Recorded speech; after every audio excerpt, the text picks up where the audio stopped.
Olá, sejam bem-vindos. Eu me chamo Luísa e hoje vou resolver algumas questões da disciplina de sinais e sistemas lineares. A primeira questão nos traz um sistema linear discreto, causal e invariante no tempo, descrito pela seguinte equação de diferença e com o sinal de entrada x de n e sinal de saída y de n. A partir dessas informações, ele nos pergunta 4 questionamentos, os quais vamos resolver a seguir. Bem, a primeira pergunta quer saber se o sistema é biboestável ou instável. Então, relembrando o conceito de estabilidade Bibo, ela nos diz que para um sistema ser biboestável, para qualquer sinal de entrada limitada, a nossa saída também tem que ser limitada.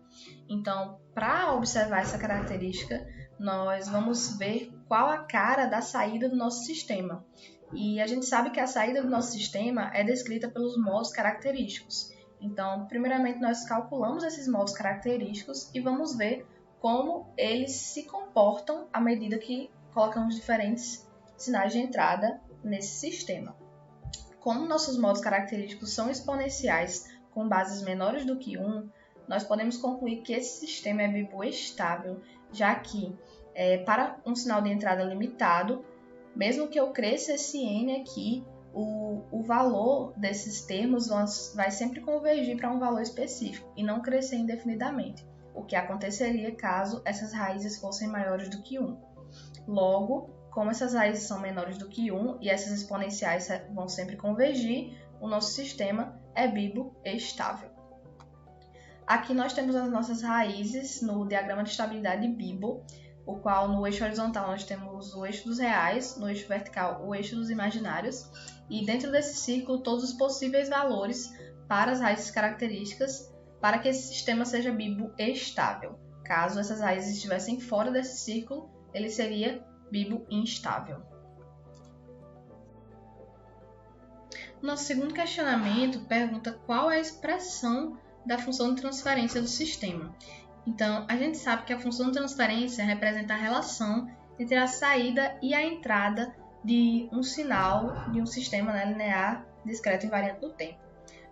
Isso no domínio da frequência. Então, para a gente encontrar essa função de transferência, primeiro nós temos que determinar os polinômios característicos do sistema, isolando os sinais y de n e x de n, como temos aqui na primeira linha. E a partir disso, nós vamos dividir o polinômio característico pelo outro para encontrar essa função de transferência, que vai ser exatamente a função que vai, entre aspas, nos transferir do sinal de entrada para o sinal de saída. Então, representa exatamente essa relação entre esses dois sinais. E a partir disso, nós basicamente dividimos os polinômios característicos que acompanham cada sinal e encontramos que a função de transferência é 8z² sobre 8z² menos 6z mais 1. Bem, nosso terceiro questionamento pergunta: quando a entrada é um impulso unitário, quais são os valores de H0 e H1? Nós sabemos, primeiramente, que a resposta ao impulso é dada por H de n igual a essa expressão aqui, que é composta por uma parte pelos modos característicos e outra parte por uma constante multiplicando esse impulso, né? Então, como nossos polinômios característicos têm graus diferentes, essa componente vai se anular, já que o nosso componente Bn, que seria o coeficiente relacionado ao x de n-2, é nulo. Então, como nós não temos esse termo aqui na nossa entrada, x de n-2, o nosso coeficiente relacionado a ele é zero, e isso irá anular essa parte da equação. Com isso, a nossa resposta ao impulso será composta unicamente pela combinação linear dos modos característicos que nós encontramos anteriormente. Então, a partir disso, nós vamos descobrir qual é a resposta ao impulso em n igual a 0 e n igual a 1. Para isso, nós vamos pegar a nossa equação de diferença aqui em cima, repetir aqui embaixo, e fazê-la para o impulso, né? Então, o nosso sinal de entrada agora, o x de n, vai ser o impulso aqui. E agora nós vamos aplicar o n igual a 0 e n igual a 1, já que a questão nos pergunta os valores nesses momentos.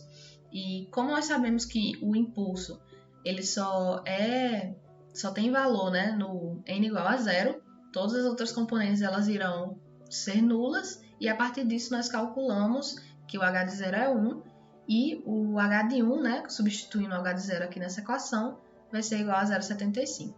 A partir dessas informações, nós conseguimos reescrever os modos característicos aqui e calcular os coeficientes da combinação linear desses modos característicos. Bem, o último questionamento da questão 2 nos traz as condições iniciais do sistema e o sinal de entrada, né, igual ao de n, o degrau unitário, e nos pede para encontrar a resposta de estado nulo e a resposta forçada. Então, a gente sabe que a resposta de estado nulo é dada pela convolução entre o impulso unitário e a entrada, o sinal de entrada do sistema. Como nós estamos no mundo discreto, essa convolução vai ser dada por um somatório e não por uma integral.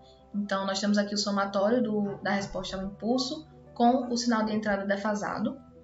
E, a partir disso, nós conseguimos substituir esses valores e desenvolver um cálculo matemático.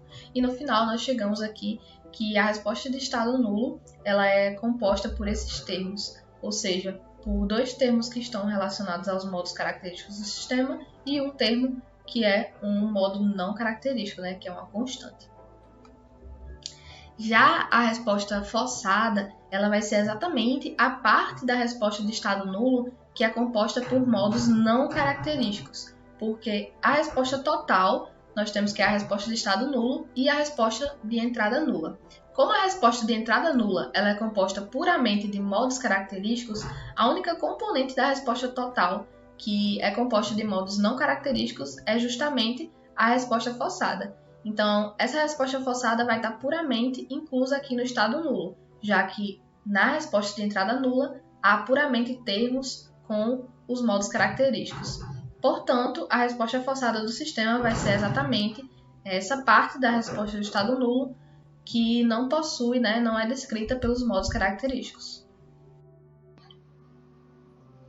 Então, a nossa questão 3, ela nos traz os sinais, o x de n e o f de n, que estão descritos nesses gráficos aqui abaixo, e nos pede para esboçar dois sinais, o w de n e o c de n, que vão partir desses outros sinais que a questão nos deu. Então, primeiramente, vamos esboçar o w de n, que é basicamente uma expansão com o fator 3 do x de n.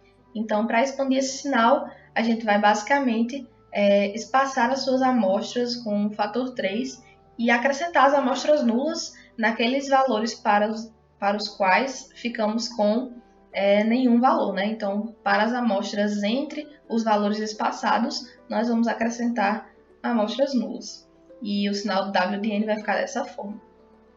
Já o sinal c de n vai ser a convolução entre o w de n encontrado anteriormente com o sinal f de n dado na questão. Então, a gente representou aqui essa convolução e esse sinal f de n ele vai ser descrito pelo somatório desses impulsos aqui. Então, se a gente analisar esse gráfico aqui, a gente consegue descrever esse sinal f de n por esse somatório de impulsos. Distribuindo aqui, fazendo a distributiva aqui da convolução, nós temos que o c de n vai ser esse somatório de convoluções. E a gente sabe que a convolução do impulso é dada pelo próprio valor da função que foi convolucionada com o impulso.